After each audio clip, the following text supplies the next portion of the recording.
Bonjour et bienvenue dans cette vidéo qui continue la série pour les applications web spécialisées pour le programme de la classe de seconde en mathématiques.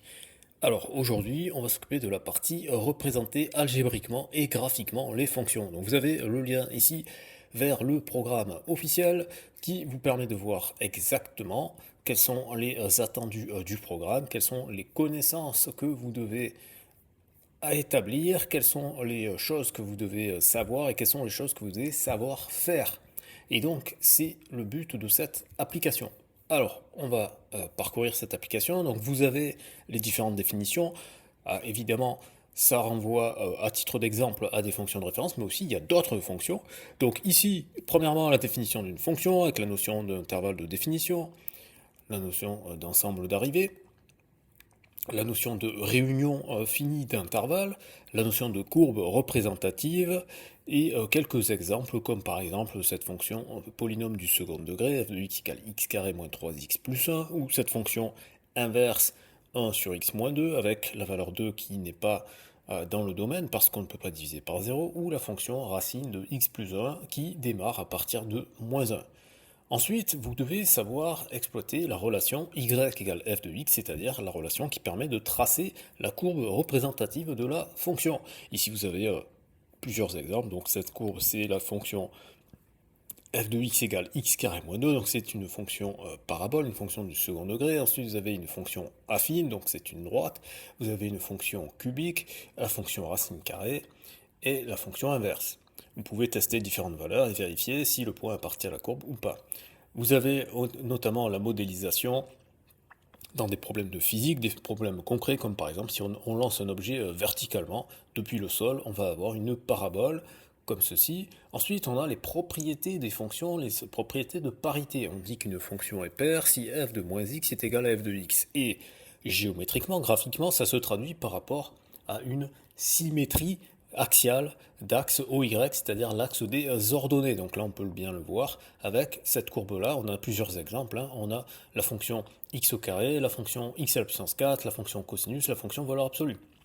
Les fonctions impaires, d'un autre côté, comme par exemple la fonction identité, la fonction cube, la fonction sinus ou la fonction inverse, elles vérifient une symétrie, cette fois centrale. Et bien évidemment, l'écrasante majorité des fonctions ne sont ni paires ni impaires. Voilà, là on a des outils pour visualiser la symétrie. Voilà. Et on a différents exemples. Ok, ensuite résoudre les équations du type f de x égale g de x, c'est-à-dire en fait l'intersection éventuelle entre deux courbes et résoudre les inéquations f de x inférieur à g de x. Et donc là, on peut tester différentes courbes comme ceci et voir les éventuelles intersections qu'il pourrait y avoir. Ensuite, les règles pour pouvoir élaborer un tableau de signes, notamment par exemple ici, un tableau de signes où on a le produit entre 2x-4 et x plus 3, eh bien, on regarde ici les valeurs qui vont annuler le premier, donc par exemple 2x-4 ça va s'annuler pour x égale 2, parce que 2 fois 2, 4, moins 4 ça fait 0, et donc, comme c'est une fonction affine avec un coefficient directeur positif, c'est une fonction qui est croissante. Donc si elle s'annule en deux, ça veut dire qu'avant elle était négative et après elle sera positive. Donc on voit ici le moins, le moins, le moins, le 0, puis le plus.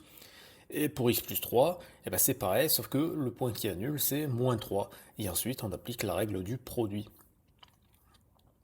Là, on peut générer différentes valeurs pour pouvoir observer différentes représentations de tableaux de signes. Et après, une fois qu'on a vu tout ça, eh ben, on peut s'entraîner avec un QCM avec différentes questions. Par exemple, quel est le signe de x-2 sur x plus 1 pour x égale 3? Et on a différentes propositions comme ça. Et on peut s'entraîner, on peut faire un nouveau QCM avec des nouvelles questions et ainsi de suite. Et si vous voulez accéder à cette application gratuitement, c'est très simple. Vous scannez le QR code qui est là.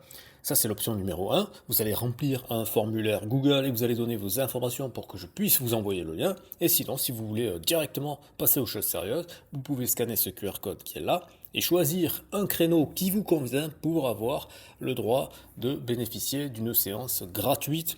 Voilà, si cette vidéo vous a été utile, je vous invite à mettre un pouce vers le haut. Si vous n'êtes pas encore déjà abonné, je vous invite à vous abonner. Partagez cette vidéo aux personnes à qui ça pourra être utile, donc que ce soit des gens qui sont en fin de collège et qui veulent préparer le lycée, ou des gens qui sont en seconde, ou des gens qui sont en première et qui veulent voir des rappels, ou des gens qui sont des parents, ou des gens qui veulent aider les lycéens à progresser en mathématiques. Merci pour votre attention. Dites-moi dans les commentaires ce que vous en avez pensé et à